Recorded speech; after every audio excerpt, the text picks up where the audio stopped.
Welcome to the video guide for Asura's Blinding Light Expert, the third of the Rise of the Sinister Dominion series of boss fights released as part of patch 2.9.0 of Dragalia Lost. Asura feels less mechanic intense than the other two Sinister Dominion fights we've seen so far, being more akin to a DPS race at times. Another fun fact, unlike how the fight name suggests, the boss still inflicts paralysis. Just a localization quirk, I guess. Before we dig into the rest of the fight, many thanks to Mechaf for providing the footage for this fight. Mechaf streams on Twitch Thursday through Sunday, evening specific time. Hopefully the wider field of view he provides shows more detail for the fight. As always, my name is Zenazillus, and let's get straight to it. Expert Asura is a two-form fight of sorts, starting with a base angel form and then a transformation once you clear the first health bar. Asura's unique ability causes her to change her attack properties in Phase 2 as you progress through the fight. Asura changes between the faces of nothingness, sadness, and anger.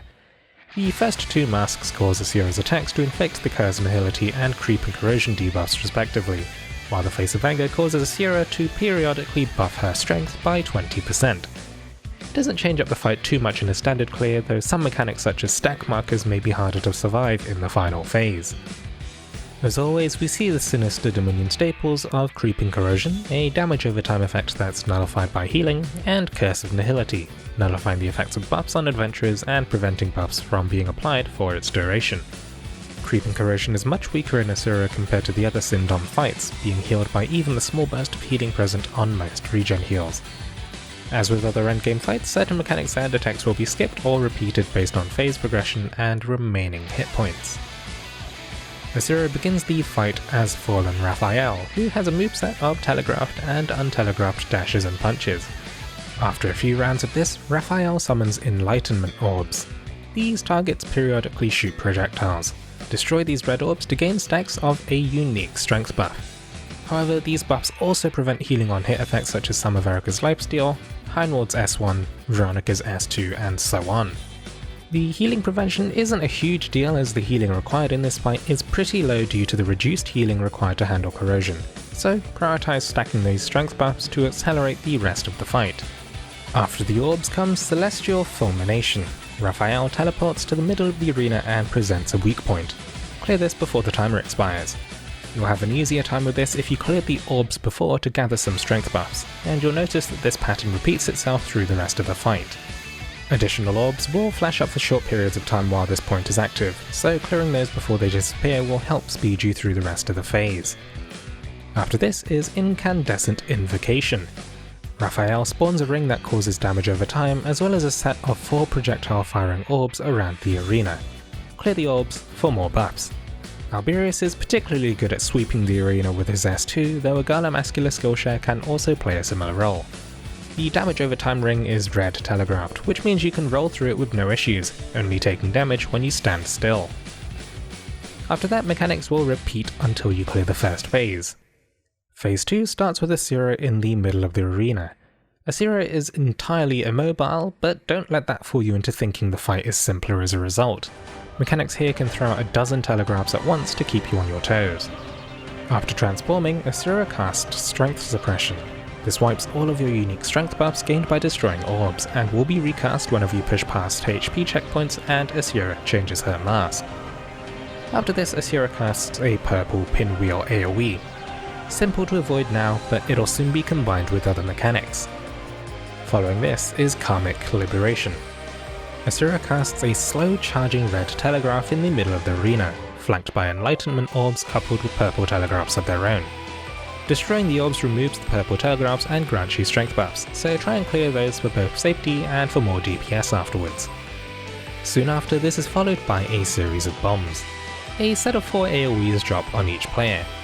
This has similar timings to Candy Shower in the Lilith fight, dropping tracking a split second before detonation. This isn't too tricky to avoid by itself, but it'll soon be combined with other mechanics.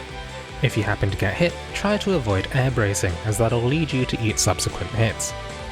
Following this, Asura combines the Pinwheel AoE with a Close Range AoE.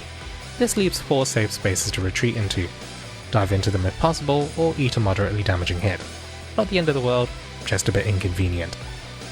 After a few repeated mechanics, you'll see Demonic Convergence. 3 orbs are spawned around the arena and the player closest to Asura is targeted with a stack marker. Depending on the player targeted, you can take the stack or send the player off to drag and tank the marker by themselves.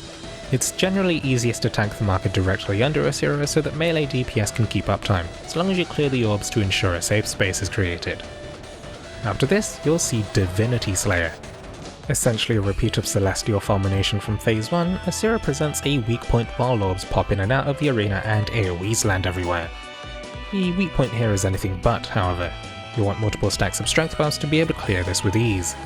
Using dragon skills here for the burst is advised if your skills aren't available. This mechanic can be a fair bit easier to handle in co-op compared to solo, as AI in solo have a tendency to get body blocked by Asura or spend the whole time dodging AoEs instead of focusing the weak point.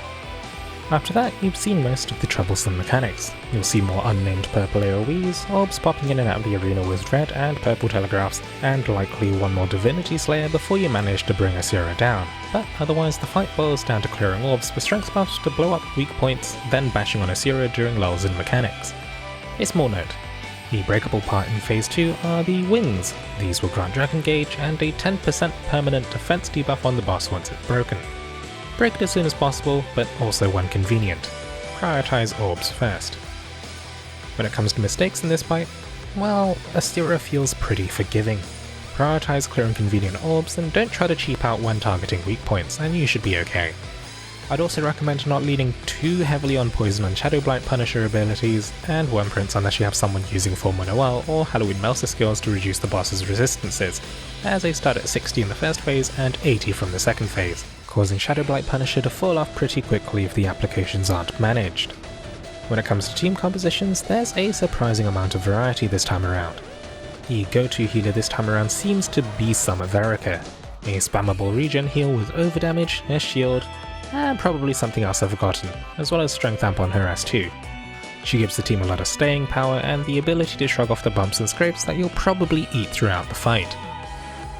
Cleo is another okay option that can heal off paralysis, but her AI is less likely to top you off in solo. Not to mention that the paralysis in this fight isn't nearly as debilitating as it is in Cayenne, being relatively short in duration and low damage. DPS wise, the preferred choices seem to be Alberius and Gala's Shell. Alberius brings a large AoE capable of clearing the arena every once in a while, and Shell can maintain a high level of sustained DPS which allows her to switch targets between Asura and orbs as well as weak points without having to worry about saving skills. Shell's high SP gain also allows her to bring Full Noel's skill to enable poison punishes for the rest of her team, which will help enable a lot of other units.